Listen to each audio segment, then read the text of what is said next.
Okay, so example from your activity number 2. So for example, we have the curve y is equal to x to the 4 minus 4x cubed plus 2x squared minus 4x plus 15. So requirement, we are looking for the equation of the tangent line to this curve and perpendicular to the curve x plus perpendicular to the line x plus 8y is equal to 7.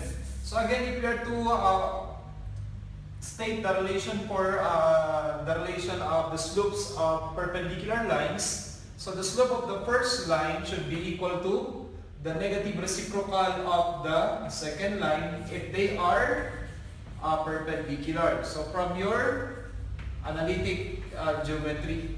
So perpendicular lines, so the slope of the other line should be the negative reciprocal. So let us just rearrange this equation. Y is equal to on the slope-intercept form, y is equal to mx plus b. Let us determine the slope. So this is the same as 8y transpose x, negative x plus 7. So dividing all terms by 8. So we have y is now equal to negative 1/8 of x plus the 7/8. So which means the slope of this line, well, this is actually the normal line. The normal line, or this the line perpendicular to the tangent.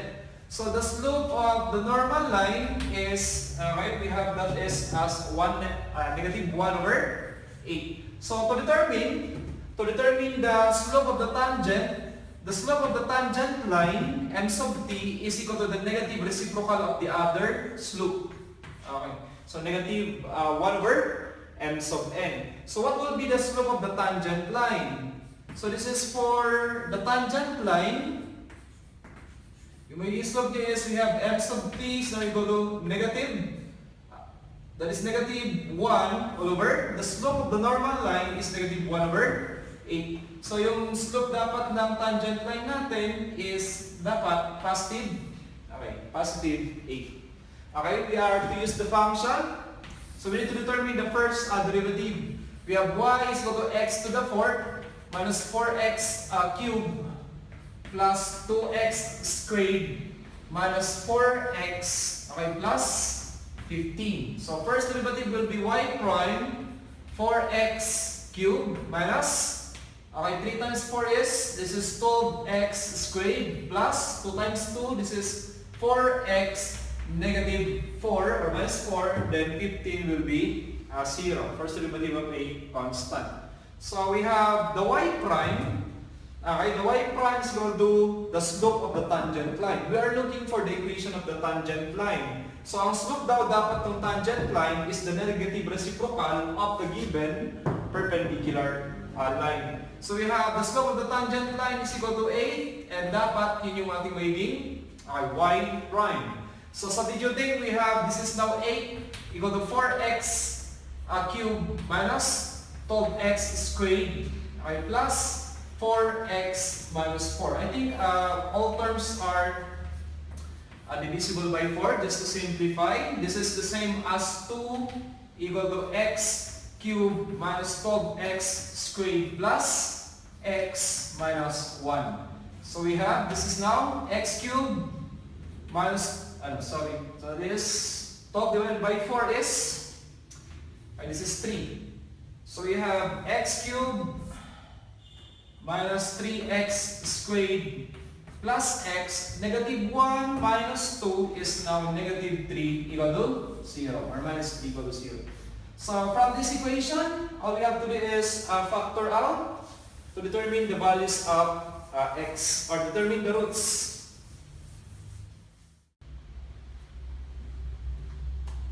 Okay, so we have, this is now x cubed minus 3x squared plus x minus 3 equal to 0. So let us determine the roots.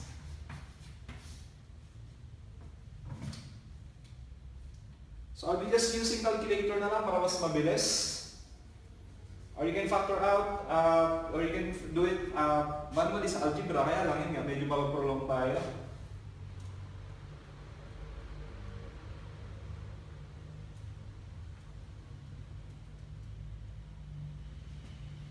As we have the roots, the first root is equal to positive 3. Okay, the second one is I, or this is the same as the square root of negative 1. The third root is negative I, or the same as negative the square root of negative 1. So as you can see, we have only one real root, then two imaginary roots. We are only to use the real root. So this is x of 1 is equal to 3. So we need to determine the ordinate, that is at x is equal to 3. So we have from the function, so digit lang natin dito. So we having that is, we have 3 raised to 4 minus 4 times 3, this is a cube, plus 2 times 3 squared minus 4 times 3, then plus 15. So we have 3 to the 4th is 81, tama ba?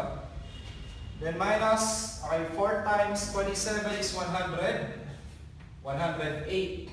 Then plus, this is 2 times 9, we have 18, ay minus 12 plus 15. So what will be the value of y?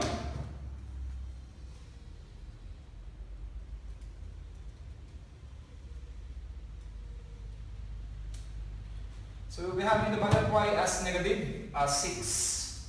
So we have the point of tangency.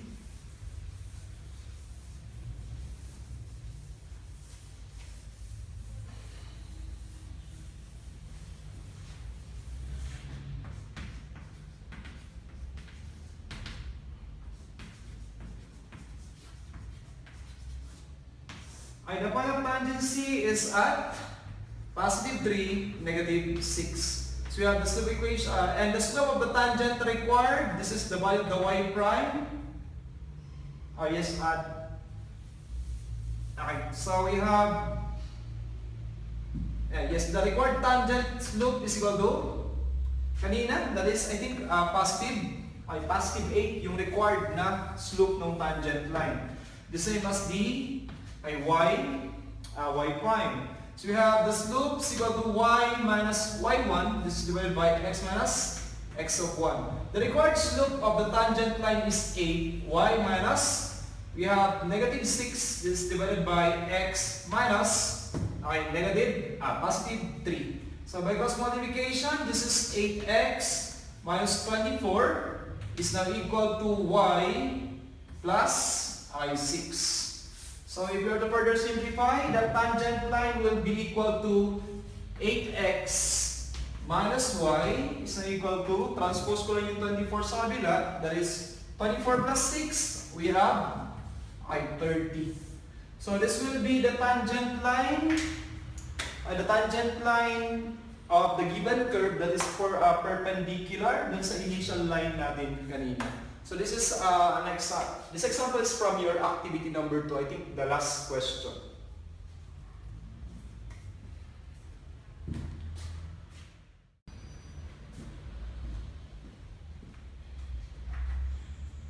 Okay, so our next topic will be Maxima and Minima, but before that, we need to recall something from your analytic geometry. For example, if we have a positive slope from your analytic geometry, or here in differential calculus, if we have the value of y prime is positive,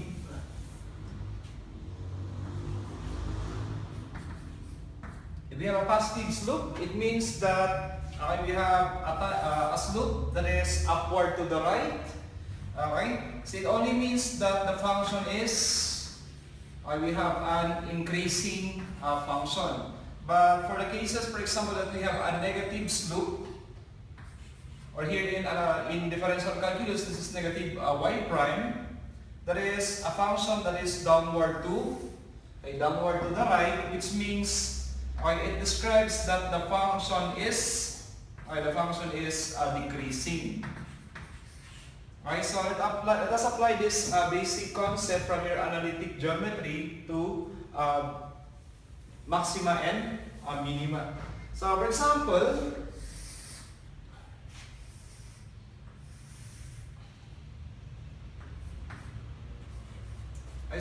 we have the function let's say this function is expressed as y is equal to f of x. So you have, if you have to observe this 2 points, let's say this is point B, and let's say this is point D. So if we are to draw, for example, if we are to draw or to give another point just before this point B, let's say this is point A, if we are to draw a tangent line, okay, so let's say this is a tangent line, so obviously this tangent line is upward to the right, that is a positive slope, or let's say positive tangent line, positive y prime. We have, this is point C.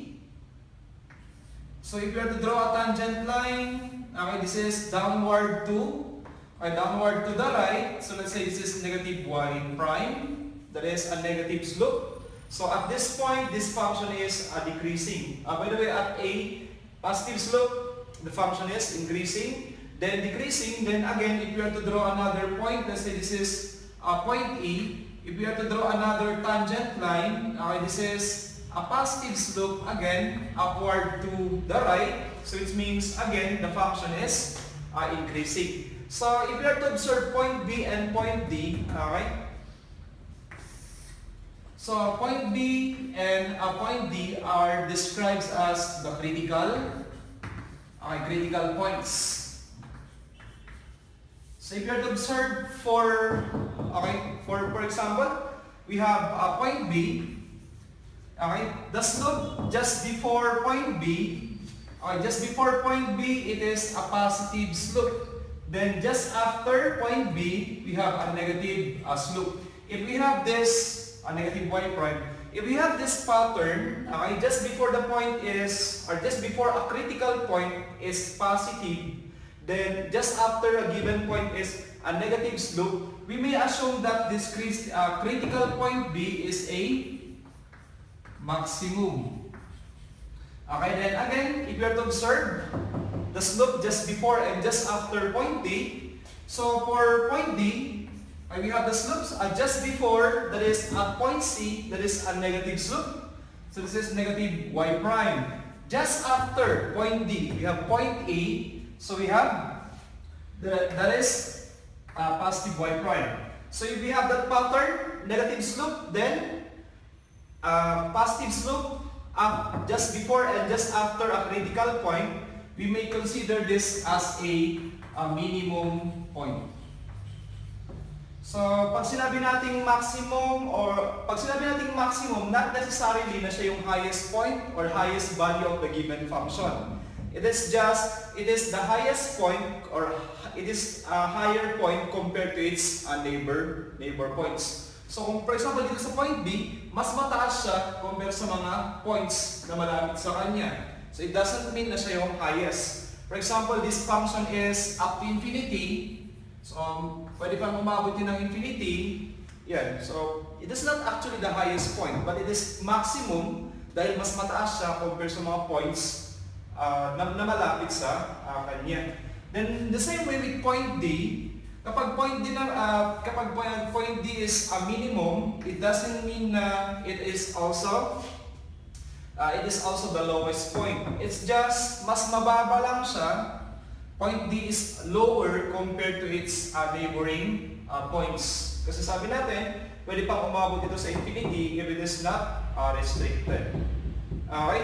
So to determine critical points, paano natin i-determine ang isang critical points? Okay, for example, again, for a maximum, okay, so for example, again, this is a point B. Just before point B is a positive slope. Just after a maximum point is a negative slope. So, for example, if we are to draw a tangent line, okay, tangent line passing through the critical point, it's either maximum or minimum. The tangent line is horizontal. So kung horizontal yung tangent line, ano yung magiging slope? What is the slope of a horizontal line? Okay, so the slope at the critical point is y prime is equal to 0. So alam naman natin yan that the slope of a horizontal line is 0. Okay, so let's have an example.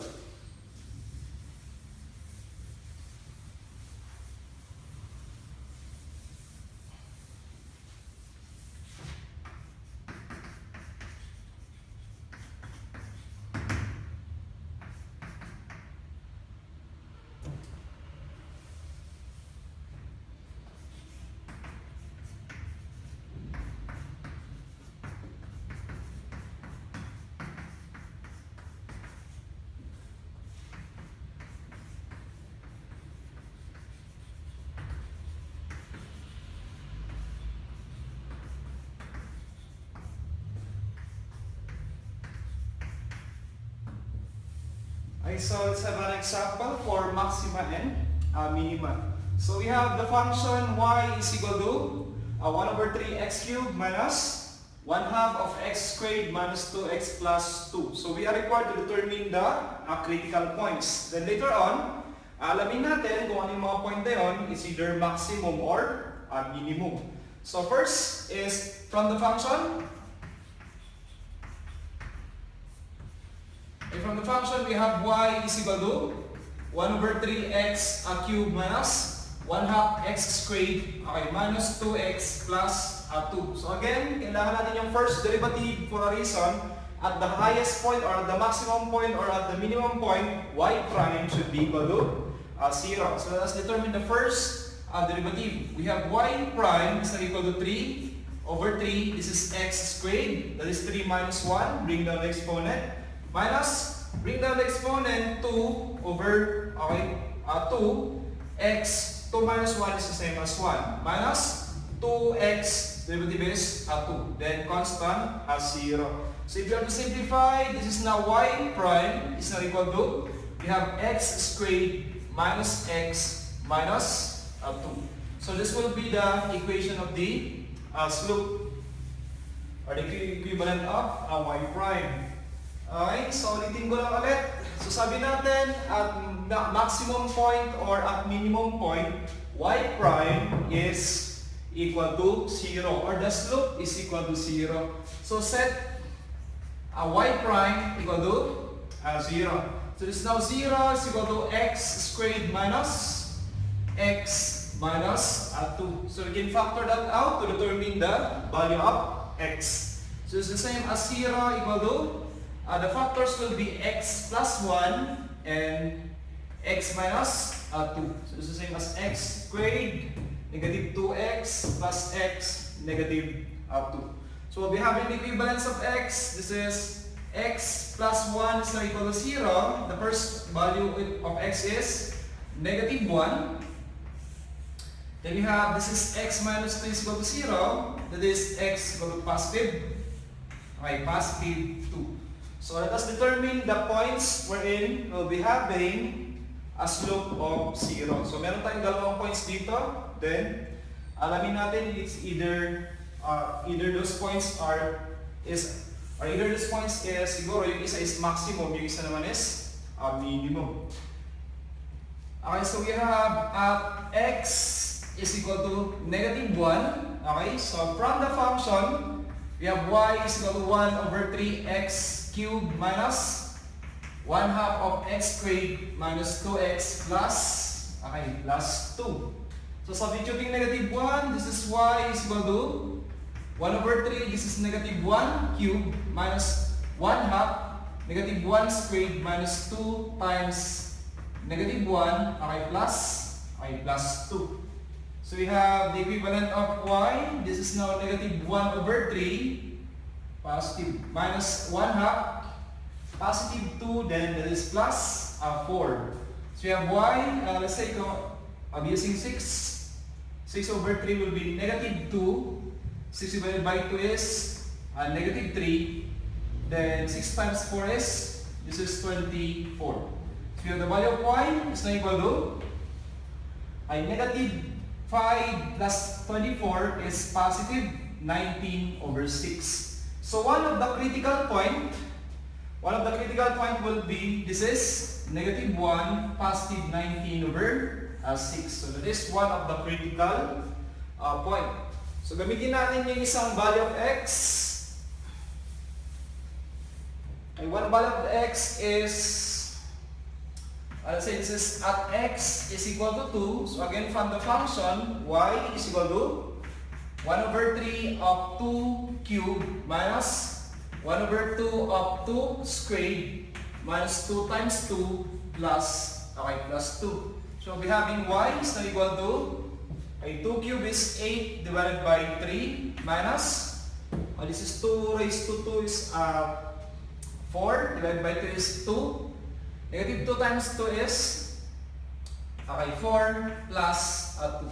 So we'll be having the value of y is equal to 8 over 3 minus 4. So we have y, okay, common denominator is 3, 8 minus 3 times 4 is 12. We have the value of y is equal to negative 4 over 3. So the other point, the other critical point is we have, that is 2, negative 4 over 3. So these are the two critical points, negative 119 and the other is 2, negative 4 over 3. Let us determine kung sino sa kanila yung maximum or the minimum.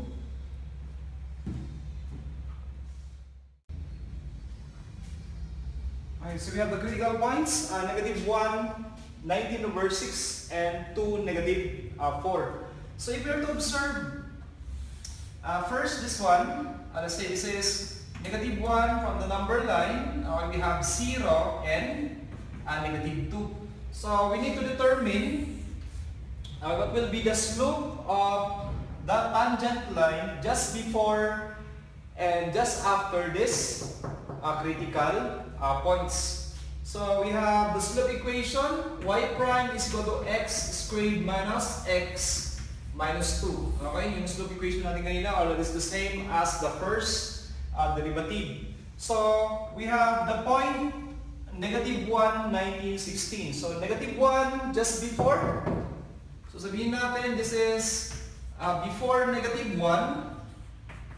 I will be using x is equal to negative 2. What will be the value or what will be the sign of the slope just before negative 1? So we have this is y prime is equal to, we have negative 2 squared minus this is negative 2 minus 2. So we'll be having y prime, this is positive 4 plus 2 minus 2. So we have a slope y prime is equal to positive 4. So this is a positive slope just before 1. So sabihin naman natin, I would say we have after negative 1, so that is at x is equal to, okay, after negative 1 is 0. So for this slope, we'll be having y prime is now equal to 0 squared minus 0, then minus 2. So we'll be having y prime is now equal to negative, okay, negative 2.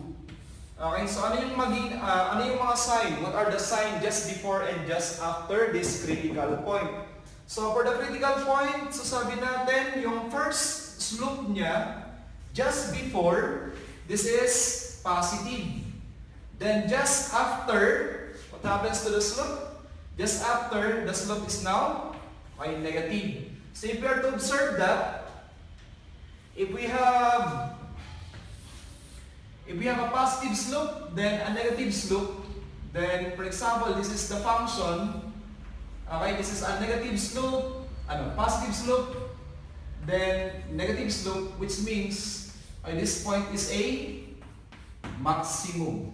Okay, so which means the point negative 1, 19 over 16 is a maximum, maximum point. Okay, it is a maximum point of the given function based on this test. Actually, this is called the first derivative test. First derivative test for a reason, ginagamit natin yung first derivative ng initial function, observing the slope just before and just after the given or the computed critical point. So try naman natin yung isa. The other point is at 2. Okay, so the other critical point, the critical point is 2, negative 4 at 3. So if you are to observe that on the number line, let's say this is 0, 1, 2, and 3. Okay? So at x is equal to 2. So just before, pwede natin gamitin ito. Okay, what is the value of the abscissa before x is equal to 2? So pwede natin gawin, or before 2, obviously, x is equal to 1. So try natin. Okay, from the slope equation, we have y prime is equal to, substituting 1 squared minus, that is 1, then minus 2. So your y prime is equal to 1 minus 1 is 0. This is negative 2. So we have a slope of negative 2 at x is equal to 1. Then try naman natin. So this is after 2. Okay, we have that is at x is equal to 3. Yan. So just before kanina 1, this after 2 is now 3. At x equal to 3, okay, let us determine the sign of the slope. Y prime is equal to, this is 3 squared, okay, minus 3 minus 2. So we have now the y prime is equal to 9 minus 3 minus 2. 9 minus 5, it is, okay, positive 4. So ano naman yung nangyayari doon sa second point natin? If we are to observe, okay, the first thing happen is we have a slope y prime that is negative. We have negative 2. Then just after, ito naman, okay, just after y prime is now a positive. So if you are to recall,